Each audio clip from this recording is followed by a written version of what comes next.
आइए देखते हैं हम हैविंग को कैसे यूज़ करते हैं सेंटेंस में। हैविंग, हैविंग ये हैव का प्रेजेंट पार्टिसिपल फॉर्म है, प्रेजेंट पार्टिसिपल आईएनजी फॉर्म। कई सारे सेंस में यूज़ कर सकते हैं। जैसे हैव का जो यूज़ हम करते हैं वो टेक, ईट, ड्रिंक, इंजॉय,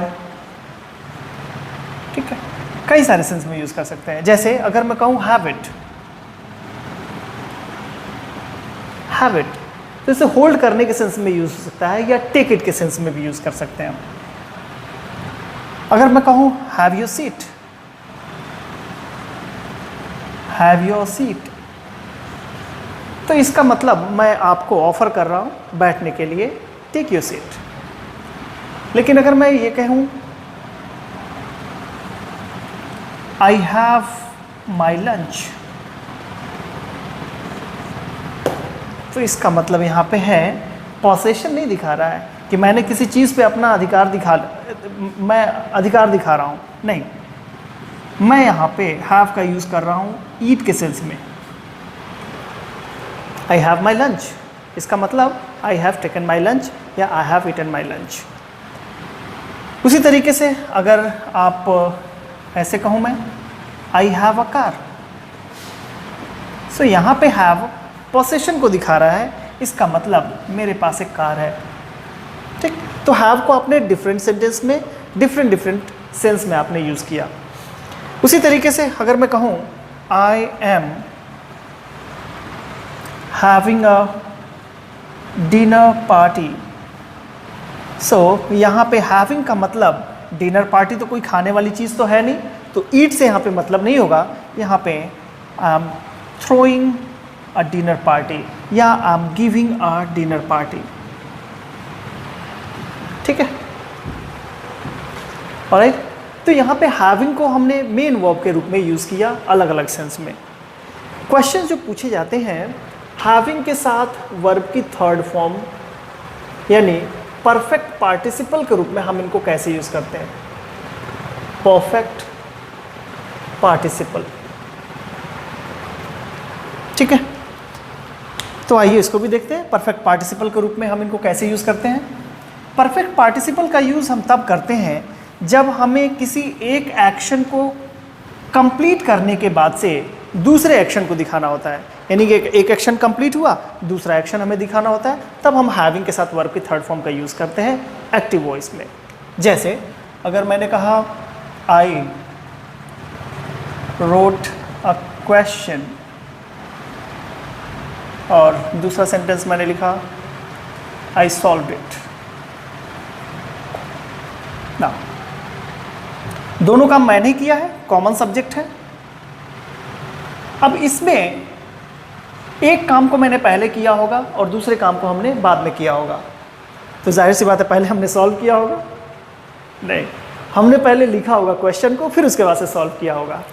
तो सेंटेंस इससे एक सेंटेंस बना सकते हैं, दोनों सेंटेंस को यूज़ करके एक कॉमन सेंटेंस बना सकते हैं हैविंग के साथ वर्ब के थर्ड फॉर्म का यूज़ करके।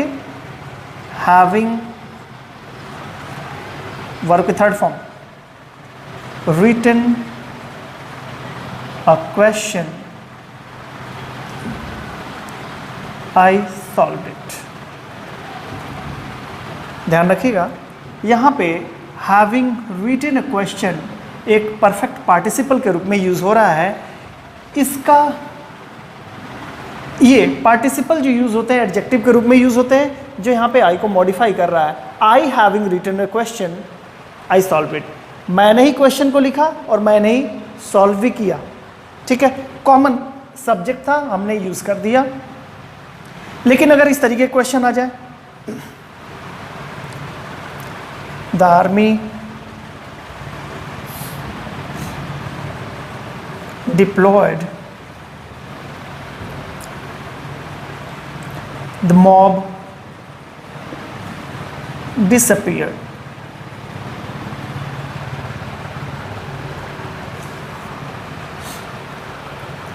ठीक है।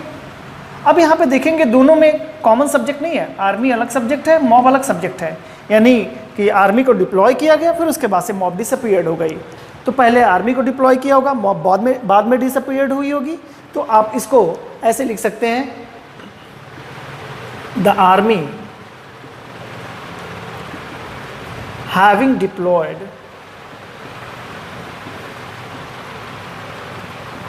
The mob disappeared.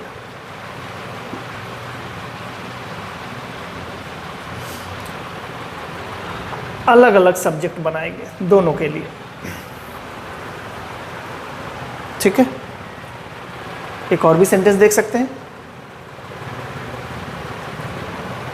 The sun रोज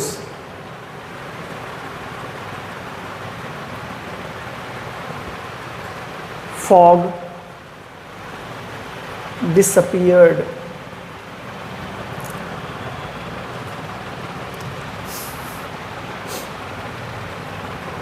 ठीक है, इससे एक क्वेश्चन बना सकते हैं, कॉमन सेंटेंस बना सकते हैं।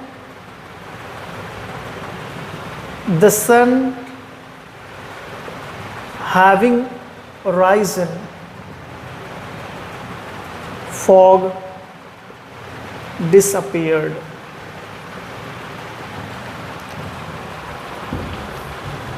क्लियर?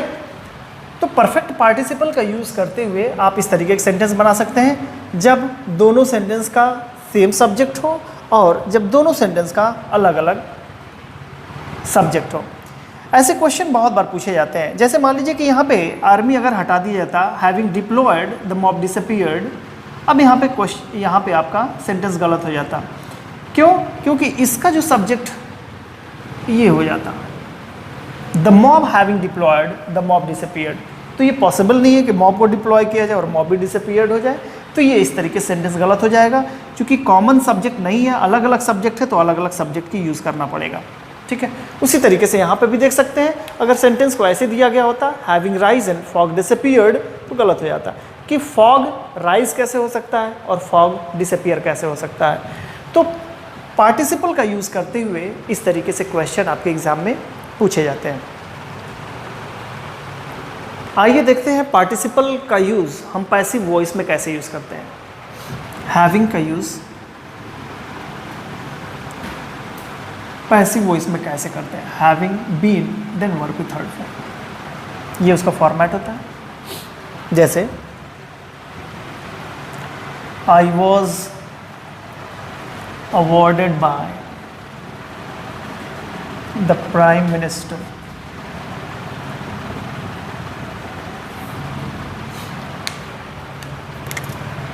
और दूसरा सेंटेंस है I felt happy. Common subject है, सेंटेंस बना सकते हैं। अब यहाँ पे हैविंग के साथ बीन लगाना पड़ेगा क्योंकि सेंटेंस यहाँ पे पैसिव वॉइस में है। पैसिव वॉइस में मैंने आपको बताया था, यहाँ पे सब्जेक्ट जो होता है इसका डूअर नहीं होता, कोई दूसरा इसका डूअर होता है। आपको अवार्ड आपको खुद से नहीं मिला, किसी दूसरे ने आपको अवार्ड दिया और आपको खुशी मिली। तो इसको कॉमन एक सेंटेंस इन दोनों का यूज़ करते हुए एक सेंटेंस बना सकते हैं। हैविंग को यूज़ करते हुए, having been awarded by the prime minister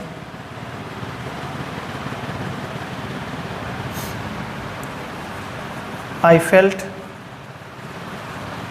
happy. ठीक है, एक और सेंटेंस देख सकते हैं। He was beaten up।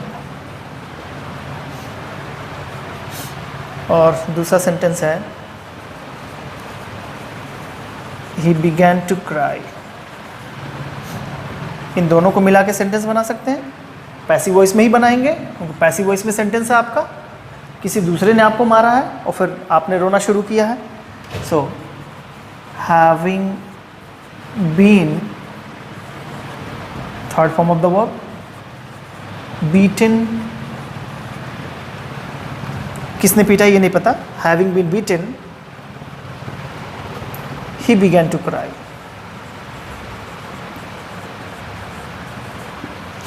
ठीक है, इसमें किसने पीटा ये नहीं पता, इसमें किसने आपको दिया ये पता था, ठीक। तो आप ऐसे सेंटेंस बना सकते हैं, having been beaten he began to cry. अब देखिए यहाँ पे इसका कौन पीटा गया ये नहीं, इसमें सब्जेक्ट यहाँ पे नहीं है, ठीक है, इसका सब्जेक्ट यहाँ पे ये है। मैंने आपको बताया कि जो पार्टिसिपल होते हैं वो एक एडजेक्टिव की तरह यूज़ करते हैं, वो किसी नाउन या प्रोनाउन को मॉडिफाई करते हैं, तो ये इसको मॉडिफाई कर रहा है।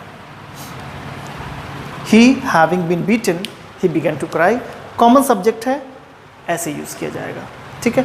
तो आपने इस तरीके से देखा कि हैव को, हैविंग को, फिर उसके बाद से हैविंग के साथ वर्ब की थर्ड फॉर्म को यानी परफेक्ट पार्टिसिपल, और फिर उसी को पैसिव वॉइस में हैविंग के साथ बीन, फिर उसके बाद से वर्ब की थर्ड फॉर्म को कैसे सेंटेंस में यूज़ किया जाता है।